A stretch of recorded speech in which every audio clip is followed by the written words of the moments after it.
Para o nosso comentário da semana, temos nos estúdio Olívio Dioco.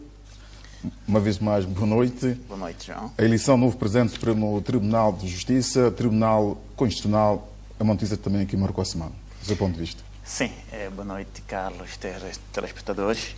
É verdade, João, que depois de várias peripécias, finalmente nós temos a eleição. Tivemos a eleição do novo presidente do Supremo Tribunal. João, no que diz respeito a esta eleição, eu gostaria de fazer só um acréscimo, porque o cessante presidente do Supremo Tribunal, no âmbito da abertura do novo ano judicial, tinha em carteira um dos aspectos que havia mencionado no seu discurso, era que este ano começava a inspeção aos magistrados do Supremo Tribunal.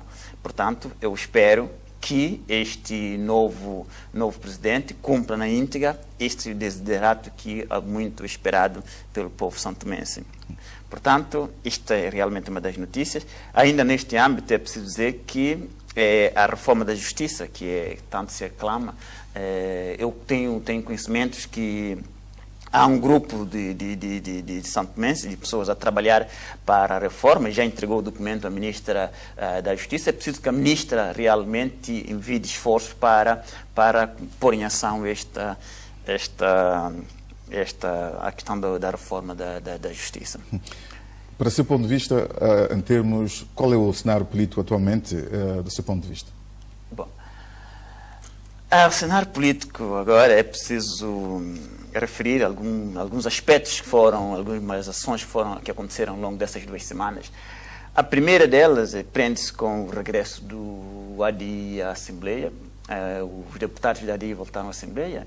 É preciso dizer que isto é muito bom para Santo Tomé e Príncipe, porque os deputados da ADI têm um mandato, foram eleitos pelo povo, e é com muito agrado que vejo o regresso desses deputados, porque vai contribuir para aquilo que é o contraditório que nós precisamos na nossa Assembleia. Por outro lado, ainda falando naquilo que é o panorama político, nós temos a entrevista do Sr. Primeiro-Ministro, né, na carta na mesa. Quanto a este processo, João, eu queria dizer 2 coisas. A primeira era dividir esta entrevista em a entrevista sim, outra o desempenho do seu primeiro-ministro ao longo da entrevista.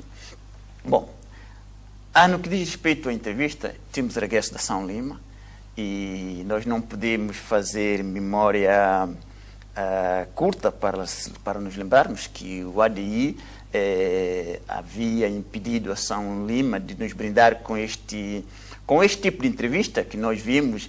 E o engraçado é que muitos dirigentes do ADI vieram ter comigo dizendo se eu vi a entrevista. Eu disse que sim. E, portanto, é só para aproveitar, né, para falar aqui de viva voz aos militantes, simpatizantes do ADI e mesmo dirigentes do ADI, para que, se o ADI voltar ao poder, um dia permitir que a São Deus Lima continue a fazer o seu trabalho, porque, como nós todos reconhecemos, sem tratar de demérito aos outros jornalistas, a São Lima, no que diz respeito à entrevista, é do melhor que nós temos no país. É um aspecto que eu queria aproveitar. Então, muito obrigado por reconhecer a figura da nossa classe. Não é? É verdade, é verdade.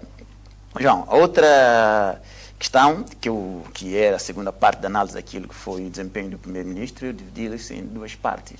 Uma que é aspecto negativo e outro aspecto positivo. Para o aspecto positivo, João, é preciso dizer que o Sr. Primeiro-Ministro demonstrou muita coragem.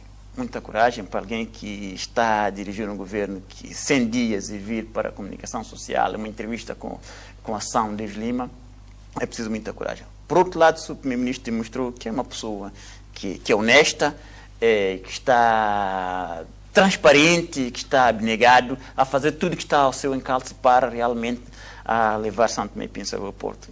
Mas também houve aspectos negativos.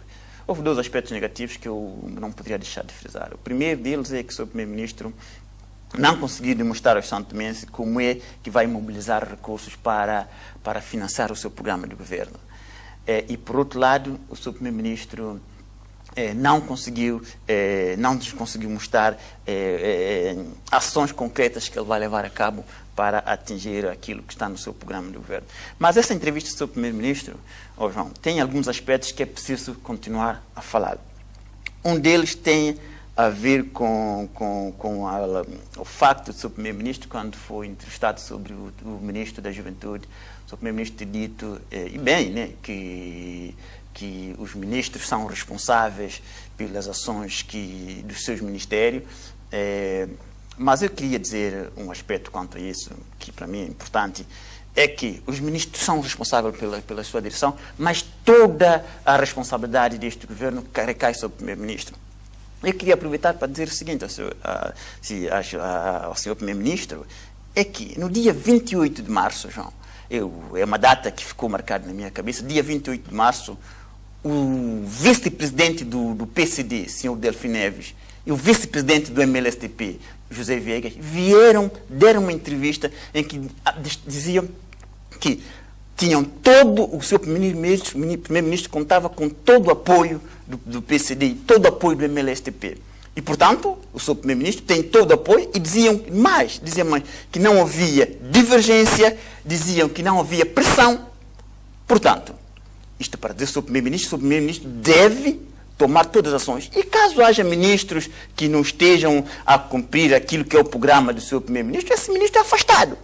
Porque se o governo os partidos que suportam o governo dizem que o seu primeiro-ministro gosta de todo o apoio, portanto, se houver um ministro que não está a cumprir aquilo que está programado pelo seu ministro, esse ministro é afastado. A remodelação do governo acontece em toda a parte do mundo. Portanto, para o seu primeiro-ministro utilizar este facto. Há outro aspecto que é importante dizer, ainda na esteira daquilo que não é da entrevista, mas daquilo que para mim seria uma marca para o governo do Dr. Gabriel Costa, tem a ver com as mordomias que existem nas instituições do Estado. João, temos muitas mordomias na instituição do Estado. E são mordomias que não podemos aceitar num Estado depauperado. Se temos um Estado depauperado, um Estado que precisa de 90% dos valores externo para financiamento do seu programa de Estado. E eu estou a falar de mordomia no Banco Central, mordomia na INASA, no INAPOR. Essas das administrações todas têm muitas mordomias que não abonam a favor do nosso Estado. E para não dizer que estou a dizer coisas sem sentido, repara, João, há bem pouco tempo nós soubemos de uma situação na INASA em que uma alta funcionária da INASA, das finanças, reclamou 20 milhões de dólares de medicamento de 2012. Portanto, ela apresenta esta reclamação e a NASA tem que reembolsá-la 20 milhões de dólares do ano de 2012. O mais caricato disso tudo, João, é que um funcionário que apontou este facto foi limitido um processo disciplinar. E então, a pergunta é, se ele foi limitido no processo disciplinar, e depois a INASA vem explicar. A explicação da INASA, que eu li no Telanon, é que tratava-se de um processo normalíssimo. Portanto, a senhora deve reclamar os seus 20 milhões de dólares. Portanto, é para ver a mordomia... Está a defender a contenção das despesas públicas. Exatamente. Uma outra questão também que nós passamos foi a questão de ciclo de conferências que terminou na região do Príncipe. É verdade. É uma questão também que dominou. Exatamente. Organizou uma grande conferência. Exatamente. Sim, João. Esta é uma questão que dominou. É uma questão muito importante. É muito importante porque a região autónoma de Príncipe, liderada pelo engenheiro Tosé Cassanda, tem demonstrado que é possível fazer-se alguma coisa tendo em conta os interesses reais da população.